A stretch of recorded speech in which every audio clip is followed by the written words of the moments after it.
Sam Seder, the Majority Report, along with Emma Vigeland. It's a pleasure to welcome to the program Iddo Elam. Is a Jewish Israeli conscientious objector who was imprisoned this year for refusing military service. And Iddo, my understanding is you also just ended a hunger strike literally hours ago. So, I just want folks to know that, because I imagine you're feeling not at 100%. But why don't you start by telling us what that hunger strike was about?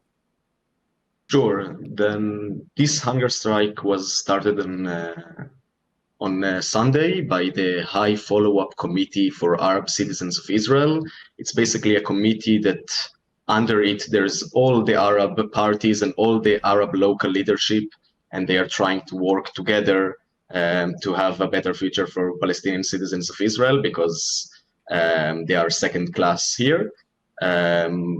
In an unprecedented move, they actually decided to do the hunger strike in Jaffa, just southern of Tel Aviv, and invite Jews to join them, so we can do this whole thing together. And what we saw is tens of people, dozens of people, Jews and Palestinians, together for 3 days in Jaffa, hunger striking, talking with each other, and also now reading the new genocide report by Physicians for Human Rights. And it just ended today, a few hours ago, with a protest in front of the American embassy that I did not join, because I'm joining you now. Well, we appreciate that very much. Tell us a little bit. Let's start with this. Like, I don't know if folks in this country appreciate how deeply ingrained joining the military in Israel is. I mean, this is something that as a small child, you are already sort of, on some level, there's like this sort of anticipation of joining the military.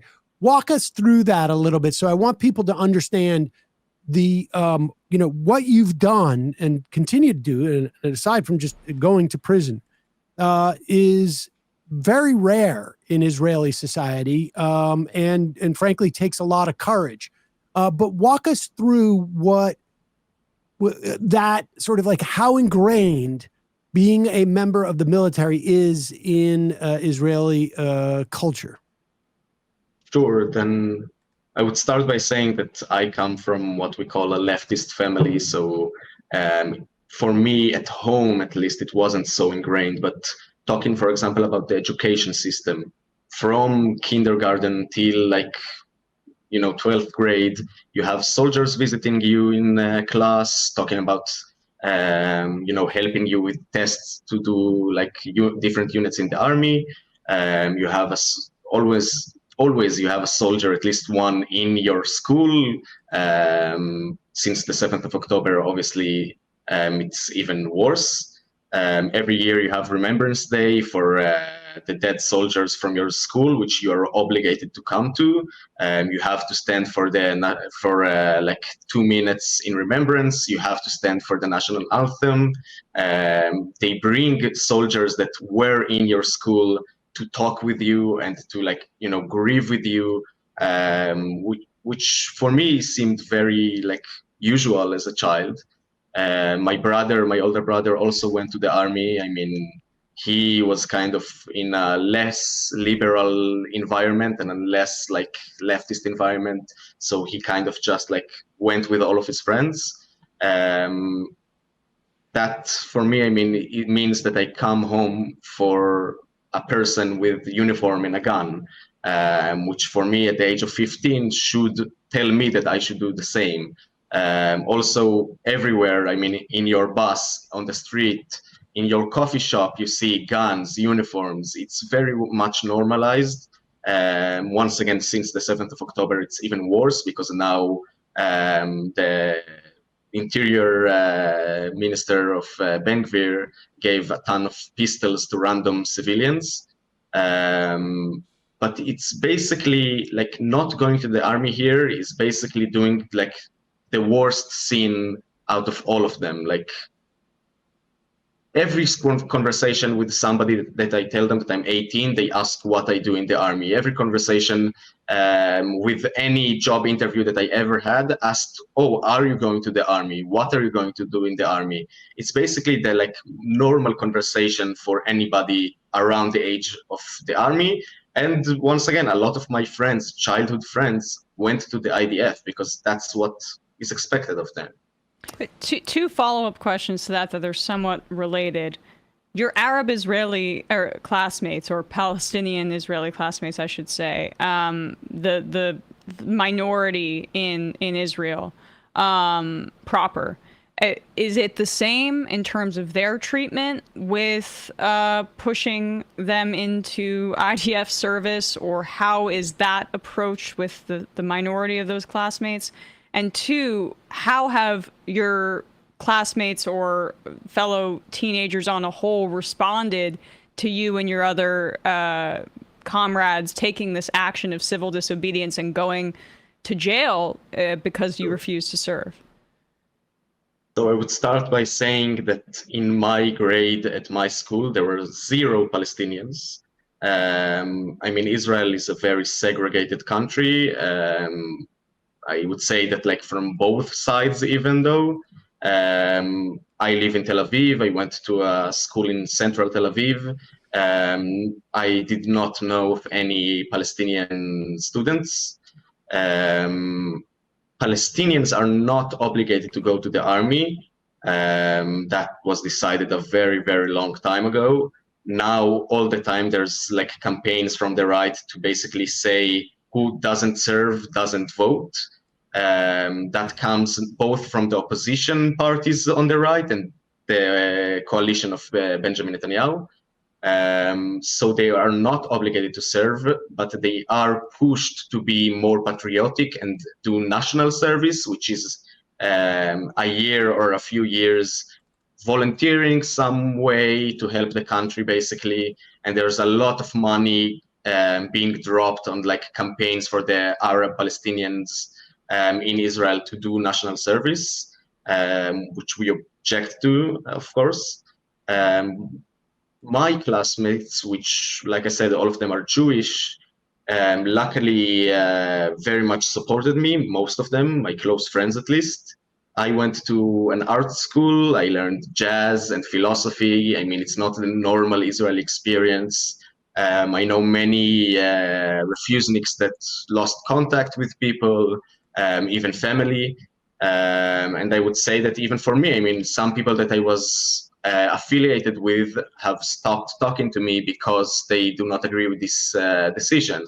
In my opinion, if they do not agree with me doing whatever I want, then they shouldn't be affiliated with me. But most of my classmates and most of my close family did support me, and my parents and my brother also, but some more distant family and more distant friends have stopped talking to me, at least on this issue, because it's so anti-mainstream here.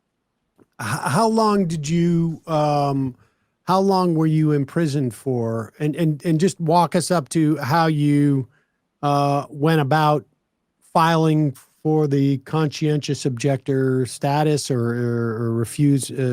I don't know what the technical term is there.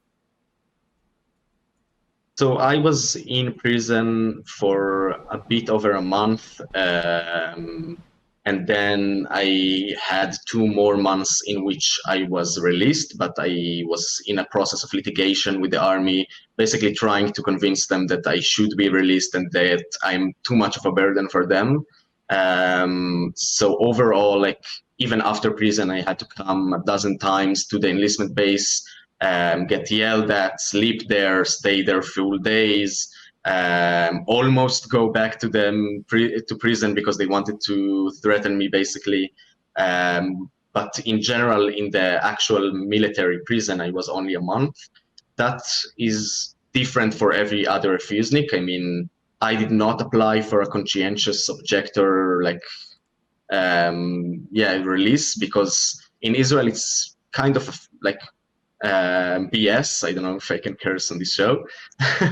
But basically just international law forces the Israeli army to have some kind of like conscientious board that deems people like pacifists, but you have to prove that you are not political and you're pacifist in general. Basically, you're not against the genocide of the Palestinian people. You are against any and all violence and cannot take it on yourself, even though you don't care about the Palestinian people.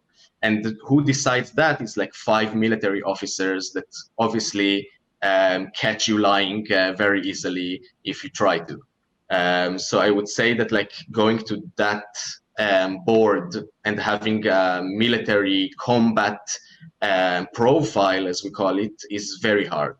In the end, I was released after like months of giving them lawyer letters, letters from friends and family, like psychiatrists, and in general, they just did not want to accept it until after a few tries in which they told me every time, no, you shouldn't enlist.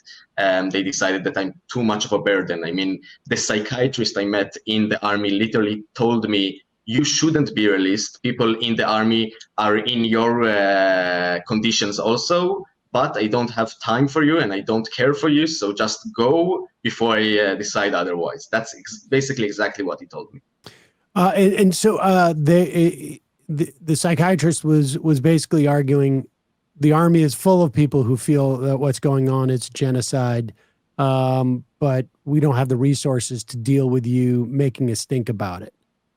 He was basically saying the army is full of people who are mentally not okay with serving or not okay with committing these crimes. But me personally, because I was such like politically active, he just told me like, go to hell, basically. How much of your decision to fight service in the IDF was a function specifically of what's going on? Since, I mean, you know, and I imagine that's hard to disaggregate, but how deep are your ideological, like where, like, is it a function? How much of it is a contextual question for you? How much of it is a broader question of Palestinians, of the Zionism and the entire project? Walk us through that. Sure. So I would start by saying that I decided to refuse before October the 7th.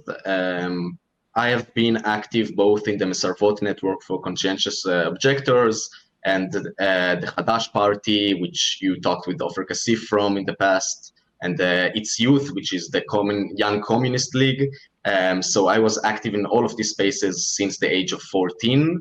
And back then I started being like political because Netanyahu had corruption cases that were brewing up, and there was a big protests and demonstrations against it. And I met some anti-occupation folks there, and then I decided to join these circles. I would say that, like, for me, only at the age of 16, I actually finally decided to refuse and not just not go to the army, because there's many ways to lie your way out of the army or basically get an exemption somehow. At the age of 16, I went to this thing called the first draft or first call. It's a day of tests and like psychiatric evaluations and like medical tests at the army enlistment base that is forced on you at the age of 16. Its purpose is to decide which units fit for you, if you're smart in computers, if whatever not. They also give you a personal interview where this soldier basically asks, oh, what do you want to do in the army? I told her I don't want to do army because I have already decided that. And then she kind of was very much confused and started asking, well, what if we force you to go to the army? And what if we put you in prison? And I basically just told her I would still not go to the army because even at the age of 16, even 2 years into activism, I've already met Palestinians from the West Bank living under occupation. I met Palestinian citizens of Israel living as second-class citizens, even though they have the same ideas and ideology that I have. They come from the same backgrounds sometimes. I basically decided that the problem is very much rooted in all of society, in the occupation, and not just in something specific that I don't want to do. It's not that I don't want to be a soldier in the West Bank, as some people say. I don't want to be a part of the system at all. So ever since the age of 16 to 18, I was kind of just waiting for the date to come, kind of just expecting sometimes in the future to go to prison and to have refused. 7th of October obviously was a big turning point, I would say, because it was very difficult to know like how refusing will be after the 7th of October, because the conditions harshened and they wanted to punish refuseniks. And also all of society kind of turned really fascistic and really militaristic. So like, what's the purpose of refusing? We kind of, for me, a big reason of refusing is talking with young people, talking with before army age people, and trying to convince them there's other routes, because the media here doesn't show that.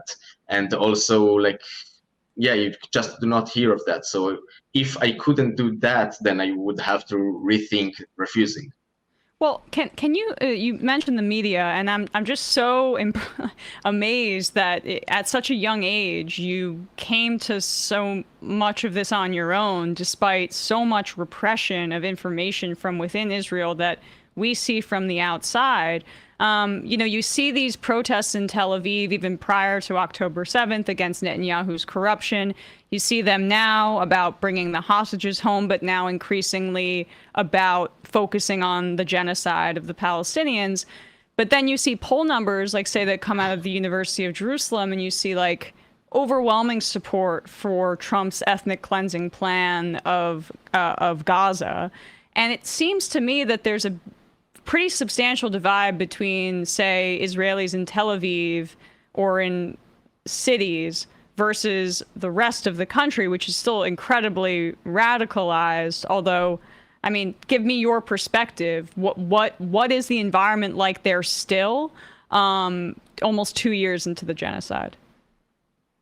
I would say that analyzing Israeli society is extremely difficult and confusing, because on the one hand, I think you have a majority of Jews that want to replace Netanyahu, but almost none of them want to replace Netanyahu because he's a war criminal and a genocidal dictator, basically. Most people just see his corruption cases, see the judicial reform that he was trying to pass. So it's very difficult. On the one hand, you go out protesting against the occupation, against genocide, in an anti-war protest in Tel Aviv, but then the anti-war people attack you and yell at you and tell you to get the hell out of the protest because they do not agree with being against the occupation. So both the opposition and the coalition in Israel is basically the same, talking about genocide and the occupation. I mean, Netanyahu's replacements do not want to do anything about it. We work, I think, in this space of people that we're trying to speak with people that even though they might still believe in the Israeli dream and still believe that the army is moral and still believe that, maybe we should give Palestinians independence, but not now, all of these wars that we hear, maybe they will agree with us at least that managing what we call in Israel, managing the conflict, or basically just trying to backlog a Palestinian state, even though technically we are for it, doesn't work. And that was proven, I think, on the 7th of October, because you cannot keep people under occupation and apartheid and just expect them to stay silent and take it like it is. So I think there's a growing movement in Israel to be against this war and against the horrible suffering that we are seeing in Gaza. But it's still in the process of growing. We still see very much the indoctrination from a young age at people, because when you don't grow in a family like I did, I mean, it's very hard to say, oh, I just don't believe anything that my parents tell me and my school tells me anymore. And talking about media, for example, I mean, the media does not talk about Gaza. Only now, like 2 journalists that I saw in mainstream media started saying the word starvation. They are still not saying that we should stop completely, everything, just saying that the starvation is not okay. And there is a big consensus that we should make a deal with Hamas and release the hostages, and then continue fighting, and then just completely ruin the whole deal and just continue bombing. Obviously, that won't work.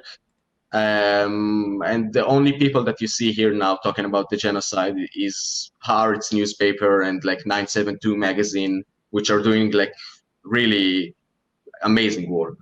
Yeah.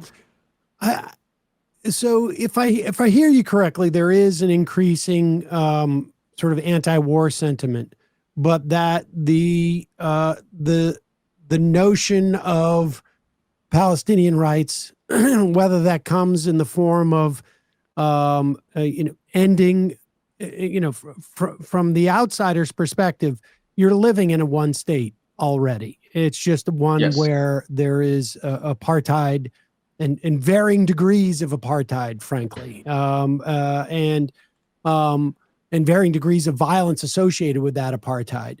So if I hear you correctly, the idea of addressing those fundamental issues still remains more or less at, flatlined in terms of people's understanding. It's really more, to the extent that there's any movement, it is more about ending the immediate suffering of Palestinians or just the conflict more broadly. What about the West Bank? What is we've spoken a couple of times with Jasper Nathaniel, who's been over there reporting. I think he's going to go back soon. And he told me that he was surprised at how little physical distance there was between Tel Aviv and the West Bank.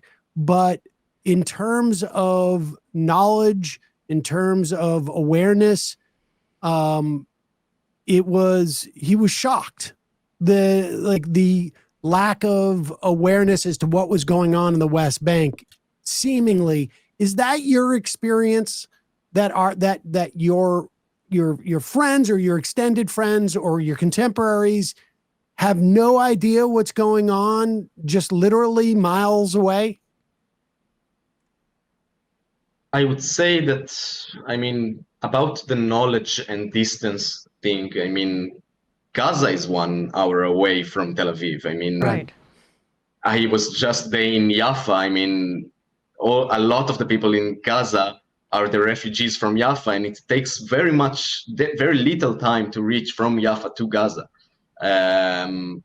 Then about knowledge, you do see 2 years into this genocide, the violence in the West Bank is ramping up. Just yesterday, Ode Hatlin was just murdered in broad daylight with a video of his murder and the face of his murderer. And today his murderer was released on house arrest. The reality is insane. Settlers are basically just doing whatever they want, being basically the SA of the army. And I do see more Israelis that do not come from very right-wing places, but never actually know anything about the occupation, starting to realize that the settler issue is their issue also. because they do not want, this like third temple idea that we need to exterminate the Palestinians and build a religious state. And I think many people are starting to realize that the violence is daily, the violence is supported by the state and the army, and they are against it. But still, it's very small amounts of people. I mean, once again, I mean, the mainstream media here is basically doing its job as propagandists and just not showing us anything. If they show us anything, then it's deemed like, oh yeah, this settler killed this Palestinian and we still don't know why, and we still are investigating it, and then they never actually say why or talk with the Palestinians that were in this story. But it's our job. I mean, that's basically everything that we are trying to do. I mean, I cannot stop the occupation, but I can convince people around me and people in my city and people in the streets that the occupation is bad, and I can try and like talk with people. The West Bank, I mean, is basically just a part of Israel. I mean, I can go freely into the West Bank, out of the West Bank with no searches or anything, while Palestinians are stuck in this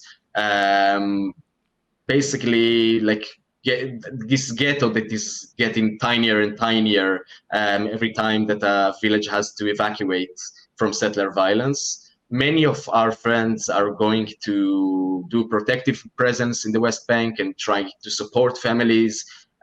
Just in a week or so, we are also having like a fundraising event in Israel for families, because the state there is very much like dire, and I would say that the army is not only not doing its job by the book, because the book tells them to deal with the settlers also, but they are just settlers at this point. Like all of the units in the West Bank are just filled with the settlers themselves, and you cannot say who is a soldier and who is a settler. We're trying to make more people know about it, and once again, some brave journalists are on the ground filming it and posting it, and it helps a lot. But in the end of the day, I mean, a Palestinian filming itself, like Basel Adra or Ode that was killed, can just be killed broad daylight and nothing will happen. So I would say that being a Palestinian journalist now, which is one of the most important jobs on earth, is just a death wish under the occupation, because they're trying to eradicate everybody that is reporting from there. And just so if people don't know the name that is being said there, that is one of the folks that worked on the Oscar-winning film No Other Land. And if people want, they can look up the footage of the Israeli settler whose face is completely, you can see who this person is clearly with one of those pistols. It looks like that you're describing, Iddo, that is being basically handed out by the Israeli government to some of these settlers. Yes. What is your impression of how Israelis are responding to the kind of growing global outrage? It's not reflected right now by our government and their actions, but a poll just came out this morning from Gallup, which is, probably our most reputable poll, showing that only 8% of Democrats approve right now of Israel's military action in Gaza. And I had seen a poll maybe like a month or two ago that showed that half of Israelis think Fox News is biased in favor of the Palestinians, and something close to 70% of them think that BBC and CNN in the United States are biased in favor of the Palestinians. Are those numbers accurate in terms of reflecting that warped perspective? Because we also have this story that BBC was censoring in part a story that was critical of Israel just 2 weeks ago. I would start by saying 100% of Israelis that know of the Majority Report probably deem you as anti-Semites who hate Israel in all of their just by your pure anti-Semitic hearts. I That like tracks. to think I like to think it's 99.9%. But Sure, okay, yes. okay. Yes, I sent this live to a few friends, and they did join us. All right, I'm glad to hear that. But about Fox News and the BBC, once again, that's the job of our media and our news here, because my reels on Instagram, for example, are filled with videos that, Channel 12 and 11 and 13, which are the biggest channels here, post of, oh, this Israeli was attacked in Europe just because he was a Jew, and this Israeli was attacked. And BBC said the word starvation, or this guy on BBC said the word genocide, so they have to be anti-Semitic and against us. And that's most people get that news. Nobody actually watches here CNN or something. So even though all of these companies are obviously pro-Israel and very much leaning towards Israel, that doesn't matter if you catch them in one bad reputation story about Zionism or Israel or the Jewish people or whatever you want to call it. But now you're seeing a lot of Israelis spewing random conspiracy theories that it's basically the reverse of the Nazi conspiracy theories that all the Jews control the media. So Israelis, a lot of them think that the Palestinian lobby and the Democrats and all the anti-Semites control journalists. I would say that international pressure helps a lot. In the end of the day, now with Macron deciding to recognize Palestine, maybe Sturmer, even though he's kind of, all over the place. In the end of the day, when all countries besides the US will recognize Palestine, a lot of Israelis will see that it's not anti-Semitism. It's basically all the world agrees that Netanyahu and the Israeli government is just doing horrible crimes that cannot be supported anymore. It's kind of weird to try and get support from these Western imperialist nations that do not align with my politics at all, but it helps a ton. I mean, to the American audience watching, I would just say Trump is the only guy that can change Bibi's course. If Trump tells Bibi enough times that he needs to stop this, I do think that something will change, because Macron and Keir Starmer and everybody else in Europe is just anti-Semitic in the eyes of the Israeli state. So yeah, I mean, it's very difficult, but at the same time, like I said, I mean, we are doing some work in trying to raise the voice of the Palestinian people in Gaza and the West Bank, standing every week with pictures of dead Palestinian children from Gaza in the street, silently in a vigil. We are getting more and more nods of appreciation and hellos and people joining us. Something that started a few dozen people is now hundreds of people standing with those pictures. You see now Israeli NGOs saying it's a genocide for the first time. Even if all of those NGOs already agreed on it, at least they released a thorough report on it that Israelis can read in their language. It's at a certain point, they cannot call all Jewish people in the US and all leftist Jews in Israel anti-Semitic because they do not want to be a part of it. And we do see also the refusement network grow. I mean, this, 2 days from now, 2 more people will enter jail, enter prison. In August, another refusenik is going to enter prison. This is already, I would say, closing in on 20 people since 7th of October, which is not a lot, but it's more than usual, I would say. At the same time, you see a lot of reservists now saying, we went to Gaza, we did horrible crimes, we cannot bear with it. A lot of them are killing themselves because the state does not help them. And that really, I think, will be a major part of the thing that shapes Israelis' minds, because when their children will kill themselves because they killed Palestinian children in Gaza and saw dead bodies littered in the street and saw dismembered babies, that would change the mind of the Israeli people, because a person cannot bear when a personal loved one is saying, I cannot do this, and this is not okay. Yeah, and I just really quickly one follow up on that point. In terms of the oh shoot, I'm totally blanked on it. I'm sorry. We could just wrap up there. I had something I wanted to ask you, but then I totally forgot. Apologies. All right, Sam, you can wrap up then. Well, Iddo, I mean, I just got to tell you, it's you know, it's impressive to talk to you. You really put your body literally on the line here in this, both just coming off of a hunger strike, but also putting yourself in prison and whatnot. And really appreciate the work you're doing.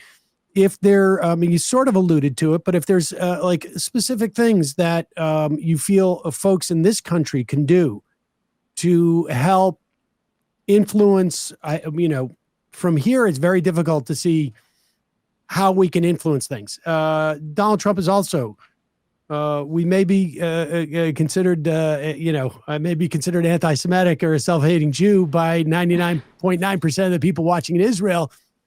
With Trump fans, I'm also not terribly popular.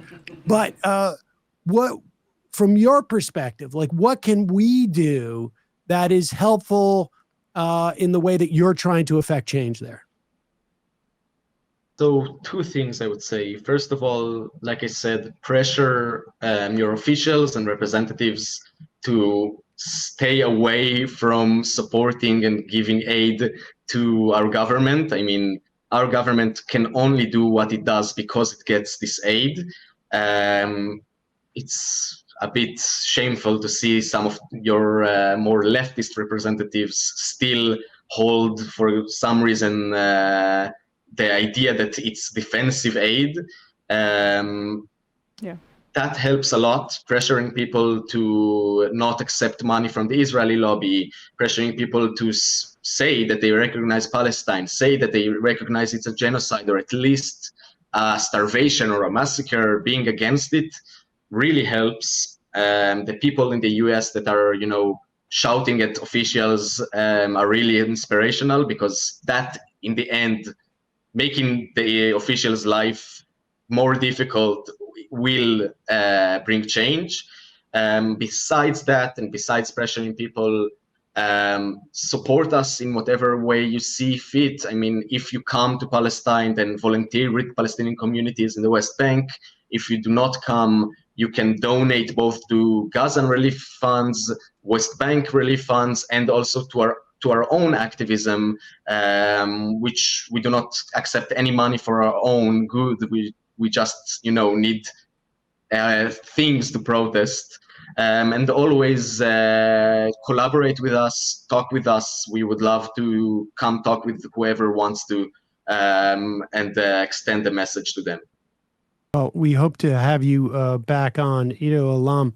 Thank you so and maybe much. we can get, if there's any links that you think might be helpful for people to have, shoot me an email and we'll put those up. But again, thank you so much for coming on. Really appreciate the work you're doing. Thank you for telling us about it. Thank you so much. Hey folks, don't forget to hit the subscribe button and check out our daily show. We do it every day at 12 p.m. Eastern for about 2.5 hours. We even take phone calls. You should check that out.